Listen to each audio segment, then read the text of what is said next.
دیکھیے ساتھیوں، ایگزام میں اسی طرح سوال آتا ہے، ایسے گیس کر کے ایسے سوال کو آپ کے سامنے لے کے آ گیا ہوں تاکہ آپ کا یہاں سے 4 نمبر سے 5 نمبر فکس ہو جائے۔ سب سے پہلا سوال ہے کہ ہندی کس زبان سے نکلی ہے؟ تو پہلے سوال کا آپشن اے ہو جائے گا، ہندی کھری بولی سے نکلی ہے۔ دوسرا سوال ہے عبد المغنی کا تبادلہ پٹنہ کالج سے کس کالج میں ہوا؟ تو پٹنہ کالج سے کس کالج میں ہوا؟ سوال نمبر 2 کا آپشن اے ہو جائے گا، بی این کالج میں ہوا۔ ڈاکٹر عبد المغنی کا کون سا مضمون آپ کے نصاب میں شامل ہے؟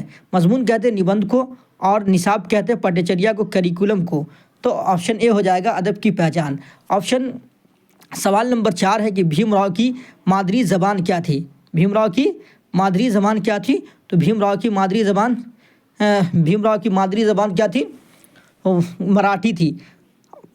سوال نمبر 4 کا آپشن بی ہو جائے گا، ٹھیک ہے۔ سوال نمبر 5 ہے کہ لطف الرحمان کس پارٹی سے وزیر اور ایم ایل اے رہے؟ تو سوال نمبر 5 کا ہو جائے گا آپشن بی، کیا ہو جائے گا؟ آپشن بی، راشٹریہ جنتا دل۔ سوال نمبر 6 ہے لطف الرحمان کا نالیال کہاں تھا جہاں ان کی پیدائش ہوئی تھی؟ تو بنیارپور تھا۔ کہاں تھا؟ بنیارپور تھا۔ اس کے بعد سوال نمبر 7 ہے کہ اس میں فاعل ذاکر کیا ہے؟ تو ذاکر اس میں فاعل ہے۔ ذاکر کیا ہے؟ اس میں فاعل ہے، ٹھیک ہے۔ اس کے بعد درجہ ذیل میں ماضی بعید کی مثال کون ہے؟ تو ماضی بعید کی مثال کون ہے؟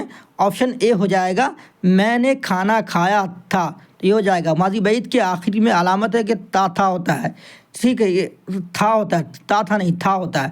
فروض کا واحد کیا ہے؟ تو فرض ہے۔ کیا ہے؟ فرض ہے، ٹھیک ہے، فرض ہے۔ اس کے بعد درجہ ذیل میں مؤنث کی پہچان کیجیے۔ درجہ ذیل میں مؤنث کی پہچان کیجیے، مؤنث کے بارے میں پوچھا جا رہا ہے، ٹھیک ہے۔ تو درجہ ذیل میں مؤنث کی پہچان کیا ہے؟ تو گردن ہو جائے گا مؤنث، سمجھے۔ اس کے بعد صبر کا مترادف کیا ہے؟ تو صبر کا مترادف کیا ہے؟ صبر کا مترادف کیا ہو جائے گا؟ صبر کا مترادف ضبط ہو جائے گا۔ کیا ہو جائے گا؟ ضبط۔ اس کے بعد ناصحہ کا مطلب ہوتا ہے کیا؟ ناصحہ کا مطلب کیا ہوتا ہے؟ تو نصیحت کرنے والا ہوتا ہے۔ آپشن سی ہو جائے گا۔ کیا ہو جائے گا؟ آپشن سی ہو جائے گا۔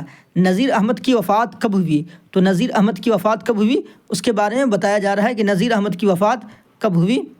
تو نذیر احمد کی وفات جو 1910 میں ہوا، 1910 میں، ٹھیک ہے۔ واقفیت کیا ہے؟ تو واقفیت صفت ہے۔ کیا ہے؟ واقفیت کیا ہے؟ تو واقفیت صفت ہے۔ غالب کے چچا کا نام کیا تھا؟ غالب کے چچا کا نام نصر اللہ بیگ تھا۔ دوستو، آپ کو میری ویڈیو ضرور اچھی لگی ہوگا، آپ لائک سبسکرائب ضرور کریے گا۔